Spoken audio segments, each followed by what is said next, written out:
Hi everyone, welcome back to my channel. আমি সুবর্ণা, আমি ভালো আছি। আশা করি তোমরা সবাই ভালো আছো।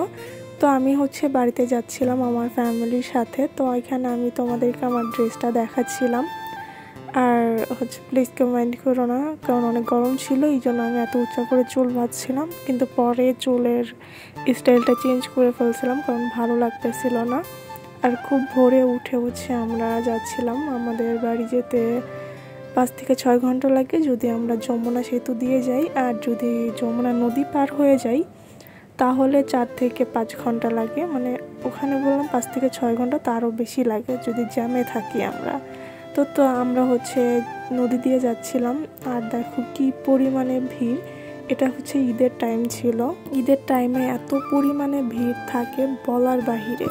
আমরা যেমন আমাদের পরিবারের সাথে দেখা করার জন্য গ্রামে যাচ্ছি, তেমন প্রতিটা মানুষই তাদের পরিবারকে দেখার জন্য বা তাদের পরিবারের সঙ্গে ঈদ কাটানোর জন্য গ্রামে যায়। আর এইভাবে হেনস্থা হয়ে যেতে হয়, কারণ প্রচুর পরিমাণে ভিড় থাকে। যেহেতু ঢাকা থেকে বা ঢাকার আশেপাশ থেকে সবাই গ্রামে যায়। তো দেখো, দেখতে দেখতে আমরা চলে আসছি। আর এখানে আমার ভাই এসেই খেলাধুলা শুরু করে দিছে। আর আমি এখানে আমার মাথা ব্যথা করতেছিল, তো আমার ভাইয়ের ছেলেকে বলতেছিলাম তুই আমার মাথাটা একটু টিপে দে। তো আমার চুলগুলো একটু টেনে দিচ্ছিল, ভালোই লাগতেছিল। তো যদি আমার ভিডিওগুলো ভালো লাগে তাহলে অবশ্যই আমার চ্যানেলটা সাবস্ক্রাইব করে দিবেন এবং বেল নোটিফিকেশন অন করে আমার পাশে থাকবে।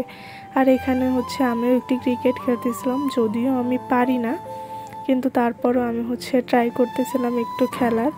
আর আমার ভাই আমার সঙ্গে খেলতে চায়, আমি খেলতে পারি না বা আমার ওরকম পছন্দও না। আমি জানি না কেন আমার পছন্দ না। আমি ছোটোবেলা থেকেই খুব কম খেলি। ছোটোবেলা থেকেই আমি পুতুল আর খেলনা বাটিটা বেশি খেলছি।